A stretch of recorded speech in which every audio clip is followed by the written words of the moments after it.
ఈరోజు జిల్లా అధ్యక్షుడు చెప్పారండి, మనకి 4వ తారీఖు మాకు నియోజకవర్గాల్లో ప్రోగ్రాంలు ఉన్నా కూడా మన జిల్లాలో ఒక చోట మన కుటుంబ సభ్యులందరూ ఒక నాయకుడిని ఇబ్బంది పెడుతుంటే అక్కడ ఉన్న కుటుంబ సభ్యులందరూ ఇబ్బంది పడుతున్నారు. మనం వెళ్దామంటే ఇక్కడికి వచ్చాం. మేము ఎట్టా సీన్ ఎక్స్పెక్ట్ చేసామంటే వస్తుంటే దారిలో అయ్యో ఇక్కడ ఓ 10 మంది 15 మంది ఉంటారు, పాపం బాధపడుతూ ఉంటారు, ఓదారుద్దామని మేమేదో ధైర్యం చెప్పడానికి వస్తే పాసిబుల్ మీరు అందరిని చూస్తుంటే మాకు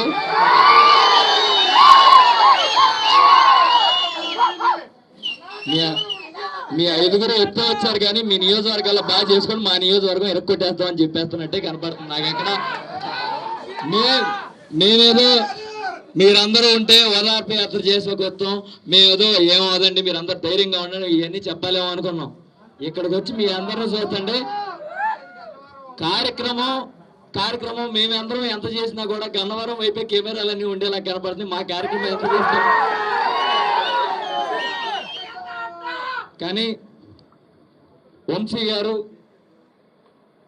ఏం సంపాదించుకున్నారంటే ఇటువంటి కార్యకర్తలను ఇటువంటి కుటుంబ సభ్యులను సంపాదించుకున్నారంటే 1 సంవత్సర కాలం ఒక ఇన్ఛార్జ్ అనే ఆయన కానీ ఒక నియోజకవర్గానికి దూరంగా ఉండు అన్న చిన్న వదిలేవే నీలో అక్కడ వదిలేవే వాళ్ళు సీనియర్లు కంగారు పడిపోతా నేను వద్దు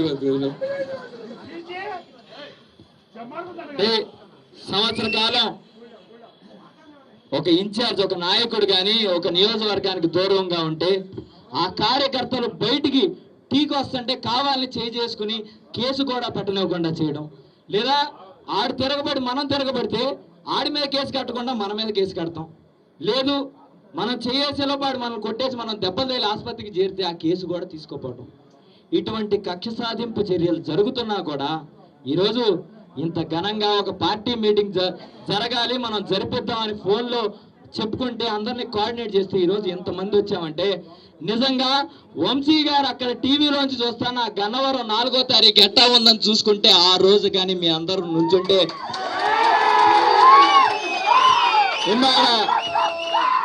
ఇందాక నాని గారు చెప్పినట్టు షుగర్ లోగా ఉన్న షుగర్ టైట్గా పైకి వచ్చేస్తుంది, బీపీ లోగా ఉన్న బీపీ సరిగ్గా అయిపోద్ది, చక్కగా నడుచుకుంటే ఆసుపత్రి నుంచి డాక్టర్స్ ఇదేంటండి మిరాకిల్ ఏం జరిగిందని వాళ్ళే ఆశ్చర్యపడేలాగా ఆ రోజు చెప్తున్నా టీవీ ఆయన చూస్తున్నప్పుడు గన్నవరం ఏం జరుగుతుందని పెట్టినప్పుడు మనమందరం ఎంతమంది అయితే కార్యకర్తలు ఆయన కోసం తిరిగారో, ఎంతమంది అయితే ఈరోజు పిలుపు అందకపోయినా లేదా రాలేకపోయినా ఈరోజు వెనకాల ఉన్నారో వాళ్ళందరికీ పిలుపునిచ్చే బాధ్యత మనందరిది.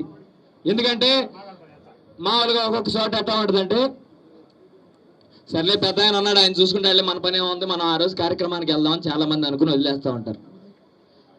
నేను మీ అందరికీ చెప్పేది ఒకటే మాట, ప్రతి ఒక్కళ్ళు వంశీ గారి కుటుంబ సభ్యుడిని నేను అని అనుకుని కానీ ఈ కార్యక్రమాన్ని చేస్తే చెప్తున్నా మా అందరి నియోజకవర్గాల్లో మేము ఎంత కార్యక్రమం చేసినా మేము తేలిపోతామని ఇక్కడే చెప్పేస్తున్నాం.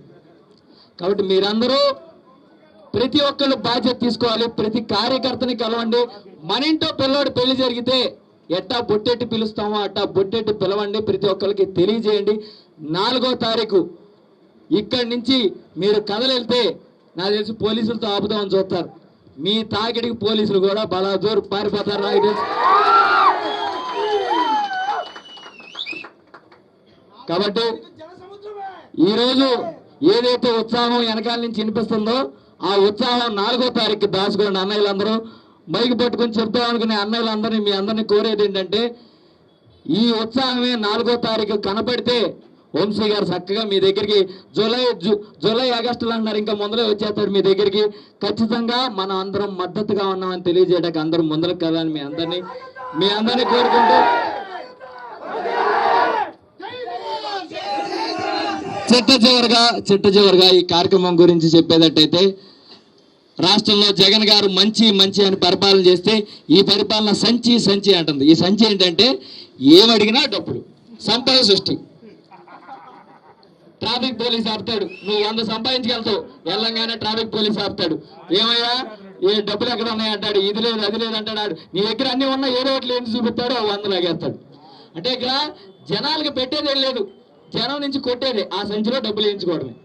కాబట్టి ఏదైతే హామీలు జనాలకు ఇచ్చారో అవి నెరవేర్చని ప్రభుత్వం పైన గళమెత్తాల్సిన బాధ్యత మన అందరిపైన ఉంది. కాబట్టి వంశీ గారి కోసం, మన పార్టీకి ఓట్లేసిన ప్రజల కోసం, నమ్మి మోసపోయి చంద్రబాబు 15,000 ఇచ్చేస్తాడని నమ్మి మోసపోయిన జనాల కోసం కదలాల్సిన బాధ్యత మన అందరిపైన ఉంది. కాబట్టి ఖచ్చితంగా మీ అందరూ ప్రోగ్రామ్ని విపరీతంగా సక్సెస్ చేస్తారని నమ్ముతూ, అలాగే ఇటువంటి కార్యక్రమాలు గన్నవరంలో ఎప్పుడు జరిగినా కూడా మేము అందరం రావడానికి, ఎందుకంటే మనందరం కుటుంబ సభ్యులు, ఏ కష్టం ఉన్నా మాకు కష్టం వస్తే రేపు మేము లోపలికి వెళ్తే మా నియోజకవర్గానికి మీరు రావాలి, ఇక్కడేమన్నా జరిగితే మేమందరం రావాలి. కాబట్టి ఖచ్చితంగా మనందరం కలిసిమెలిసి ఇటువంటి కార్యక్రమాలు మరిన్ని చేసుకుందామని మీ అందరినీ కోరుకుంటూ, నాకు ఇంత విలువైన అవకాశం ఇచ్చిన పెద్దలందరికీ పేరు పేరున ధన్యవాదాలు తెలియజేసుకుంటూ సెలవు చేసుకుంటాను.